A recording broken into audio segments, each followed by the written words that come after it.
Welcome to Fact Fragment. I am your AI host for this deep dive. Fact Fragment has specifically selected me for my commitment to clarity, precision, and, well, I hope, an engaging delivery. It's great to be here. Today, we're exploring something really fascinating about how we make decisions.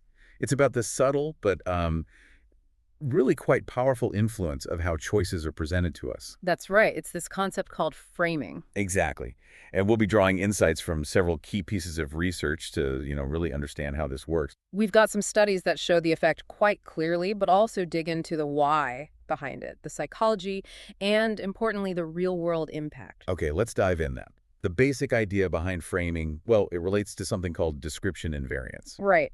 In theory, if you're a perfectly rational decision maker, how something is described shouldn't matter if the core options are identical. Yeah, think about it. Saying Tom told the truth versus Tom didn't lie. Logically, same thing. But do they feel the same? Well, the evidence really suggests often, no, they don't. The EXCLI paper gives some great examples. Even tiny wording changes shift our judgment. Like the classic half full or half empty glass. Precisely. Same amount of water, different feeling. Or think about food labeling 95% fat-free sounds way better than 5% fat, doesn't it? Oh, definitely. Even though it's describing the exact same yogurt. It's that subtle shift in perspective we're really digging into. And this is where it gets, I think, particularly interesting, because this isn't just wordplay. There's a famous study, the Asian disease problem, the ADP. Oh, yes, Tversky and Kahneman back in '81. A cornerstone study. It really illustrates this power compellingly. Can you walk us through it? Sure. So imagine this hypothetical disease is expected to kill 600 people. You're given two programs. Program A saves 200 lives, guaranteed. Okay, sure thing. Program B, a 1/3 chance you save all 600, but a 2/3 chance you save no one. More of a gamble. Exactly. Now, presented like that, focusing on the saving, most people prefer Program A. They go for the certain gain. Makes sense. Saving 200 for sure sounds pretty good. But here's the twist. They presented the exact same outcomes but framed differently. Program C, 400 people will die, guaranteed. Okay, so the flip side of saving 200. Right. And Program D, a 1/3 chance that nobody will die and a 2/3 chance that all 600 will die. Which is the same underlying probability as Program B. Precisely the same. But now, framed in terms of dying, focusing on the loss, what happens? Let me guess. People switch. Dramatically. Most people now prefer Program D, the risky option. They want to avoid the certain loss of 400 lives. Wow. So A and C are identical outcomes, B and D are identical outcomes, but just changing the frame from gains to losses completely reverses the preference. Exactly. It's a clear violation of that description invariance we talked about. It shows our choices aren't purely logical. And the implication is, well, these predictable shifts could be used, couldn't they? In marketing, politics. Absolutely. The way information is presented matters. It taps into these cognitive biases. It shows we're not just calculating odds, we're reacting to the framing, gain versus loss. So that's risky choice framing.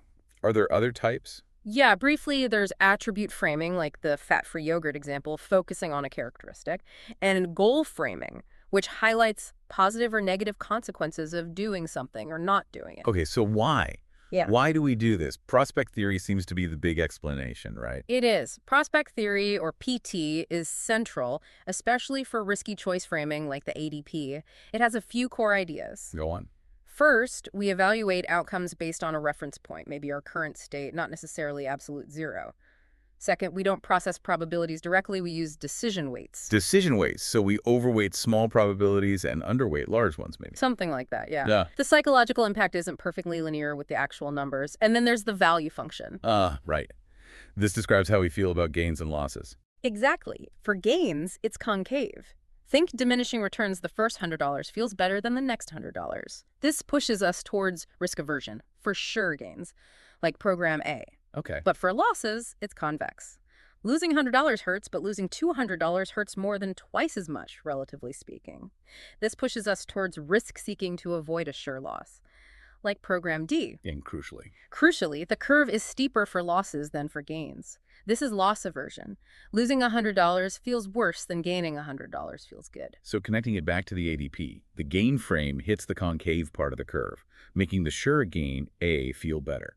The loss frame hits the convex part, making the gamble to avoid loss, D, seem more appealing because the sure loss feels so bad. You've got it. That's the core logic of PT explaining the ADP framing effect. The EXCLI paper mentions other models too, though. Cognitive ones, emotional ones. It does. There are extensions like cumulative prospect theory and others focusing on emotion, motivation, like seeking security versus potential, or being promotion versus prevention focused. But another really interesting angle is the communicative one. What does that involve? It's this idea of information leakage. Basically, the way someone chooses to frame something might subtly tell you something extra, maybe about their own beliefs or expectations. Like the half-full glass example again. Yeah, Saying half full implies you expected it to be empty. potentially, yes. Or that the speaker sees it positively. Scherer and McKenzie proposed this. And maybe, for the ADP, saying 200 will be saved implies that saving any lives is good, better than some unstated baseline. Huh. So the frame itself carries implicit information. It might. And there's also work on how positive versus negative language influences us. It's probably not just one thing. It's likely a mix of cognitive, emotional, and communicative factors driving these effects. So it's not just lab experiments. Does this framing stuff actually happen out there in the real world? Oh, absolutely. The papers by MSCLI and Berthet et al. Make that clear. These aren't just hypothetical quirks. They show up in high-stakes decisions. Like where? Well, think about law. The choice between settling a case, a sure gain or loss, depending on your side, versus going to trial, which is a gamble, how that's framed can sway decisions. Research even shows judges might lean differently depending on whether they're viewing it from the plaintiff's gain or defendant's loss perspective. Wow, even judges. What about medicine? Definitely. How do you present drug trial results? Survival rates, a gain. Mortality rates, a loss. Relative risk reduction. Studies show it influences how doctors rate a treatment's effectiveness. Same drug, different perception based purely on the stats framing. That's quite sobering. And in management, too, framing strategic business decisions can significantly impact choices about investment or risk. It's pervasive. And it's not even just humans, right? Right. The EXCLI paper mentions studies showing framing effects in starlings, primates like bonobos, and chimps, even rats. It suggests these biases might have pretty deep evolutionary roots. Okay, so framing is powerful, widespread, but does it affect everyone the same way? What about culture? That's a great question, and the Wang et al. Paper dives into that. They looked at how mood and optimism affect risk-taking, which is closely tied to framing, but specifically compared American and Chinese students. And what did they find? Was it different? Very different, actually. For the American students, being in a positive mood or being more optimistic generally led to less risk-taking in their experimental tasks. Less risk. Why? The thinking, perhaps related to the mood maintenance hypothesis, is that if you're feeling good, you don't want to risk spoiling it, so you play it safer. Okay, makes sense. And the Chinese students? The opposite. For them, positive mood and higher optimism were linked to more risk-taking. More risk? That's a complete flip. It is. The researchers suggest different cultural orientations might be at play. Maybe American culture emphasizes maintaining current well-being, less risk when happy, while perhaps some aspects of Chinese culture, or maybe collectivist cultures generally, might encourage leveraging positive feelings to strive for further gains or handle potential losses differently. There's also the cushion hypothesis, suggesting collectivist support networks might make individuals more willing to take risks. So our cultural background might actually shape how our emotions influence our response to risk and, by extension, framing. It certainly looks that way. It adds another layer of complexity. It's not just the frame, it's also who is perceiving it, their mood, their optimism, and potentially their cultural lens. The Berthet paper also mentioned something about limitations. Like, are these lab studies always reliable? Yeah, they raise a valid point about ecological validity. Many studies use these written scenarios, vignettes. They argue we need more research in settings that better mimic the real-world mock trials, simulated business decisions, that kind of thing. To see if the effects hold up under more realistic pressure and context. Exactly. And they also highlight that we don't know enough about individual differences. Why are some people seemingly more susceptible to framing biases than others? That needs more investigation. Okay, so wrapping this up.